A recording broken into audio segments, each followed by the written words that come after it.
안녕하세요. 책을 통하여 삶의 지혜와 통찰을 배우는 책 읽는 은빛 인사드립니다. 오늘 아침은 기온이 갑자기 18도까지 떨어졌더군요. 초등학교 때인 걸로 기억하는데 담임 선생님께서 공부하기 가장 좋은 온도가 18도라고 말씀하셨던 기억이 떠오르네요. 사실 추석이 올해는 좀 예년보다 빠르다 했는데 정말 기후의 변화를 보니 음력절기라는 것이 양력보다는 우주 질서에 훨씬 더 부합하는 과학이 아닌가라는 그런 생각을 잠시 해보았습니다. 자, 오늘 소개해드릴 책은 인디고에서 출판한 생텍쥐베리의 어린 왕자입니다.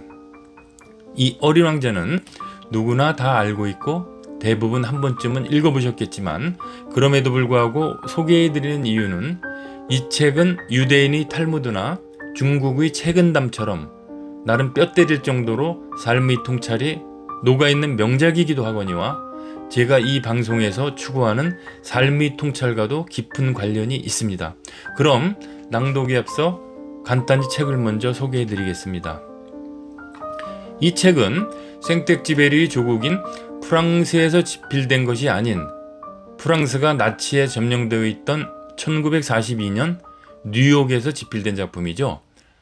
비행기 조종사가 일주일 정도 마실 물밖에 남아있지 않은 상태로 사하라 사막에 불시착하여 별에서 온 어린 왕자를 만나며 나눈 대화이자 여행기라고 보시면 되겠습니다. 그럼 생텍쥐베리가 가장 존경하고 사랑하는 22년 연상인 레옹 베르트라는 친구에게 이 책을 바친 헌사부터 낭독해 보도록 하겠습니다. 레옹 베르트에게 이 책을 어른에게 바친 것에 대해 어린이들에게 사과를 구한다. 나는 충분한 변명거리가 있다. 내게 어른은 이 세상에서 가장 좋은 벗이기 때문이다. 다른 변명거리도 있다. 어른은 모든 걸 어린이를 위한 책까지도 이해할 수 있기 때문이다. 세 번째 변명거리도 있다. 어른은 춥고 배고픈 프랑스에 살고 있기 때문이다. 어른은 따뜻한 위로가 필요하다. 이 모든 변명거리가 충분치 않으면 어른의 예전 모습인 어린이에게 이 책을 바치고자 한다. 어른들은 모두 어린이였다. 그걸 기억하는 어른은 많지 않지만 그래서 나는 헌사를 다시 쓰고자 한다. 어린아이였던 레옹 베르트에게. 자, 이 헌사 어떻게 들으셨는지요? 이 글은 유태인으로서 프랑스 나치 치하에서 고통받고 있는 가장 친한 친구를 위해 쓴 것인데요. 당시 고통받고 억압받는 사람들, 그리고 굶주리고 헐벗은 사람들에게 희망을 주기 위하여 쓴 글일 수도 있지 않을까라는 생각을 저는 해보았습니다. 그리고 어린아이의 순수한 마음으로 읽어달라는 당부와 함께 다음 내용 들어갑니다. 어른들은 숫자를 좋아한다. 어른들은 새로 사귄 친구에 대해 이야기할 때 본질에 대해 질문하는 법이 결코 없다. 어른들은 절대로 이런 질문은 하지 않는다. 그 아이 목소리는 어때? 어떤 놀이를 좋아하지? 그 아이는 나비를 수집하니? 어른들은 대신 이렇게 묻는다. 그 아이는 몇 살이야? 형제가 몇 명이니? 몸무게는? 아버지 수입은 얼마나 되지? 어른들은 이런 질문으로 그 아이를 알 수 있다고 믿는다. 장밋빛 벽돌로 지은 예쁜 집을 봤어요. 창가에는 제라늄 화분이 있고 지붕 위에는 비둘기가 있어요. 집에 대해 이렇게 얘기한다면 어른들은 그 집을 상상하지 못할 것이다. 10만 프랑짜리 집을 봤어요. 어른들은 이렇게 말해야 한다. 그러면 어른들은 이렇게 말할 것이다.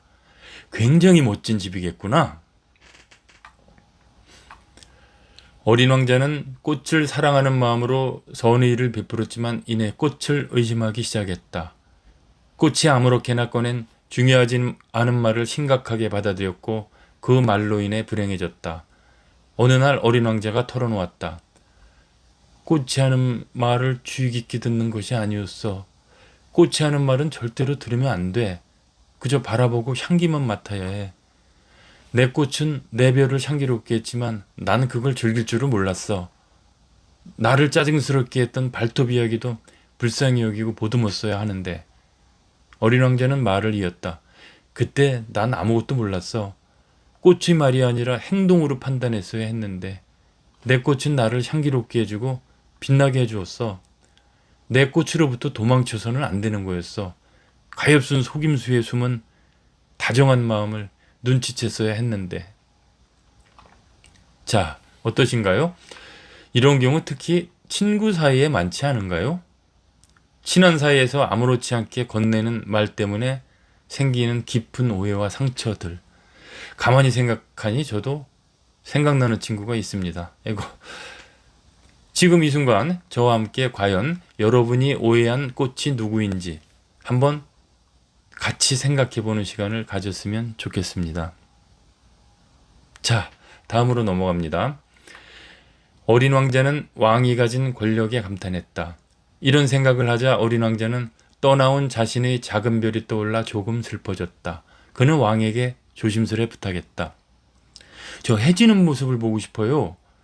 부디 제 부탁을 들어주세요. 해가 지도록 명령해 주세요. 만일 내가 어떤 장군에게 나비처럼 이곳 저곳 날아다니라고 명하거나 비극 한 편을 쓰라고 명하거나 바닷새로 변하도록 명령했는데 명령에 복종하지 않는다면 장군과 나 둘 중에서 누가 잘못한 것이 되겠는가? 그건 폐하의 잘못입니다. 어린 왕자가 단호하게 말했다. 내 말이 맞다. 누군가에게 명령할 때는 그 사람이 할 수 있는 것을 요구해야만 한다. 권위는 이성에 근거를 두어야 해. 네가 만약 네 백성들에게 바다에 뛰어들라고 명령한다면 그들은 반란을 일으킬 게야.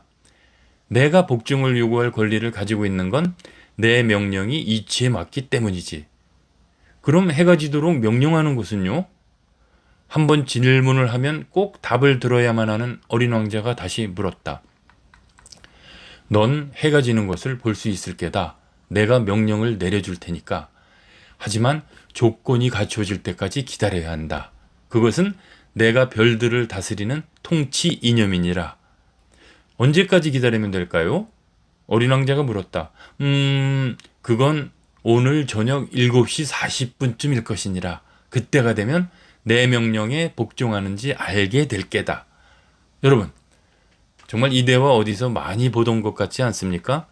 그나마 나름 합리적인 정치인을 모델로 한 것 같다는 생각이 들기도 하는데 매사 순리를 따르고 때를 기다려야 한다는 교훈. 그러면서 우리 모두에게 어떻게 사람을 대해야 하는 것인가를 나름 잘 제시해 준 문장이라 생각해서 소개해 보았습니다. 자, 다음입니다. 다음 별에는 술 취한 사람이 살고 있었다. 아주 짧은 방문이었지만 어린 왕자는 깊은 슬픔에 빠졌다. 거기서 무엇 하고 계세요? 어린 왕자가 술 취한 사람에게 말했다. 그는 빈 술병과 가득 찬 술병, 더미 앞에 조용히 자리하고 있었다.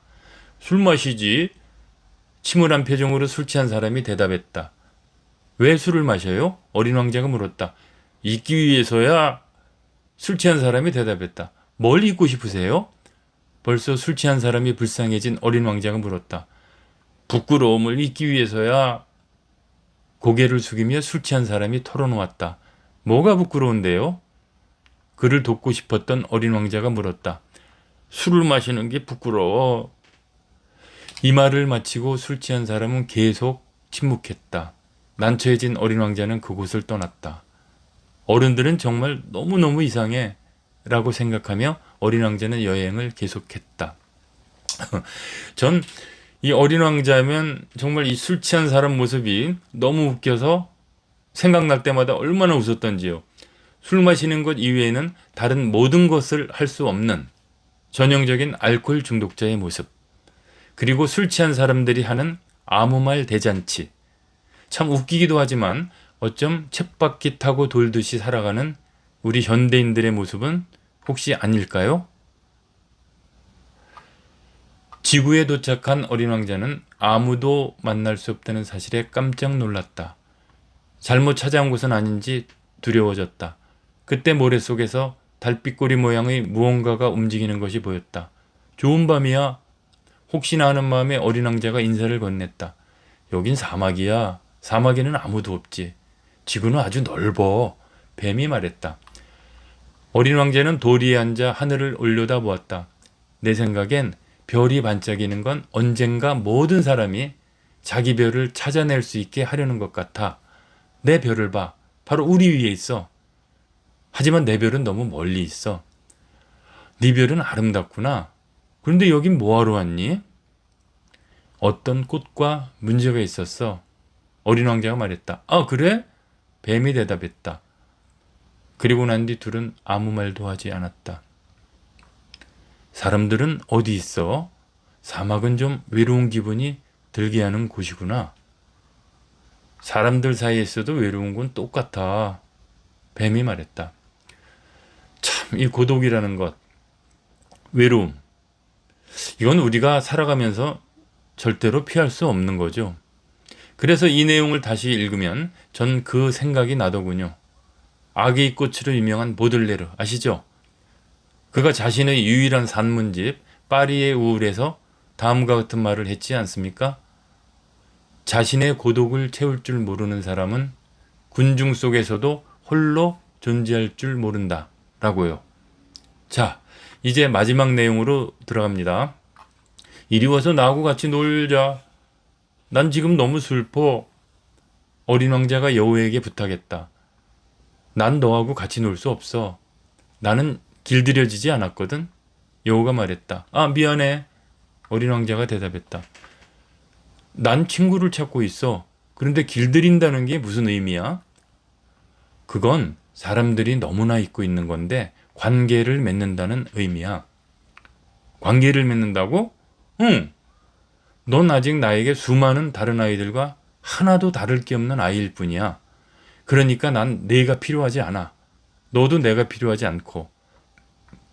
너에게 나는 수많은 다른 사람들과 다를 바 없는 한 마리 여우일 뿐이거든.